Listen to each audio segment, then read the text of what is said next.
Hey guys, this is Karan Binani from Movie Scrub, and this is the full review of the Google Nexus 5. Now, starting with the specs, this is running Android 4.4 KitKat, the latest one, that is 2.3 GHz quad-core processor with 2 GB of RAM. And believe me guys, for the price it is being offered at, this is a deadly combination. Great performance.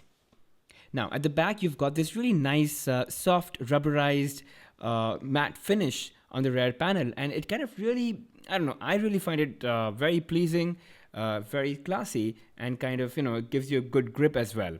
Unlike plastic, which is kind of slippery and it gets damaged pretty easy. And surprisingly, this does not even attract a lot of fingerprints. It's really soft, and again, it's just when it's lying on the table, you can pretty much be assured it's not gonna slip away. You can't just knock it off. It's not gonna drop down very easily. It's just plain simple great grip because of the rubberized texture. Now, this device is 8.6 millimeters thick, which is thicker than the iPhone 5S and the Galaxy S4, but that's okay.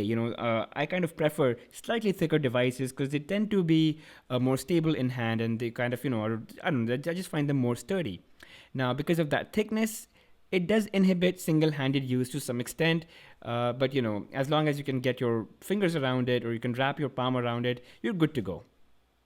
At the back, you've got an 8 megapixel camera with autofocus and LED flash with optical image stabilization and full HD video recording.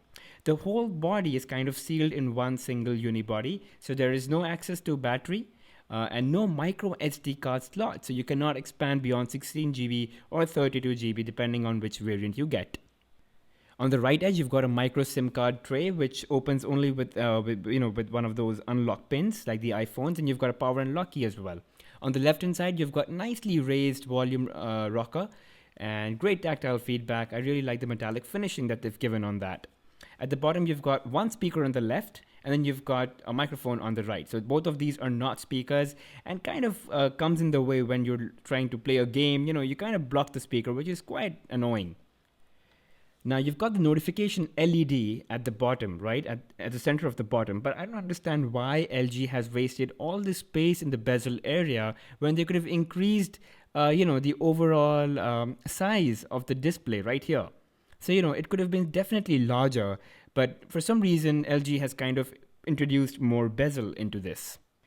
And even the placement of the power and lock key is slightly above than my usual expectation. I'm using a Galaxy S4, and it's really nicely conveniently placed, but for this one I kind of have to raise my fingers.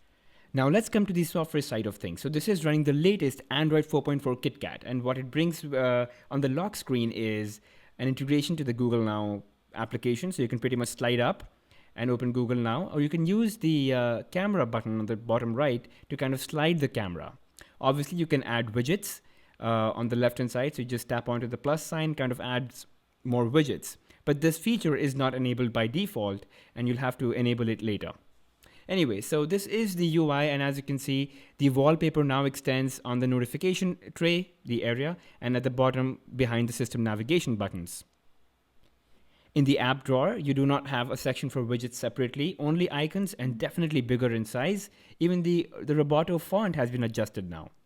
And the device, really, it's flawless in terms of the screen transitions, the screen animations, extremely smooth.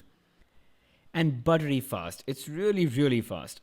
Now with Android 4.4, a lot of apps can take full advantage of the entire display, so they kind of, extend from edge to edge.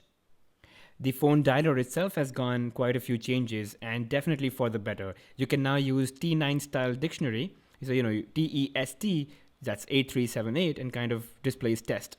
You can also search for local businesses. So for example, I'm looking for a saloon called Looks around me, and it just simply gives me the numbers based on its own Google search. Now, as I've already mentioned, widgets are kind of missing from the app drawer. So you just need to tap and hold onto the home screen, and you just get access to a bunch of widgets that you can place. You can obviously make folders, and you can rename the folders. Again, there's nothing new, but just kind of putting it out there.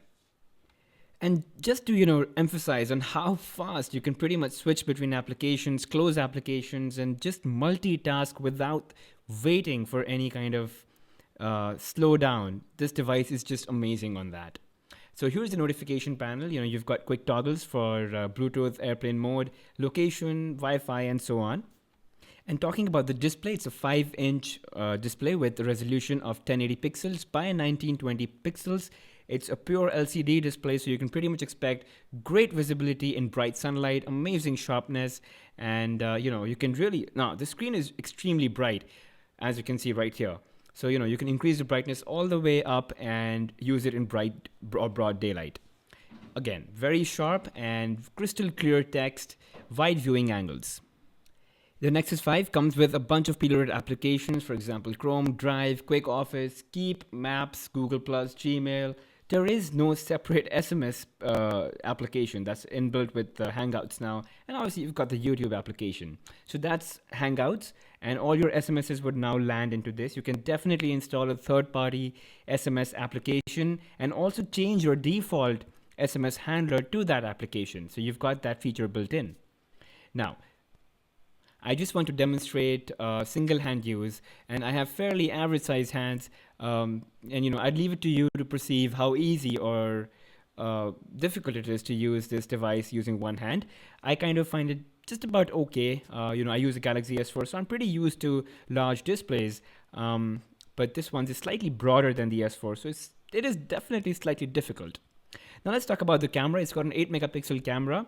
You've got LED flash, autofocus, and you've got a bunch of options. It's nothing as fancy as you've seen in the S4, the HTC One, or the Lumia 1020, which is full of colors and filter effects and different modes. You really have nothing of those sorts. It's a very simple camera.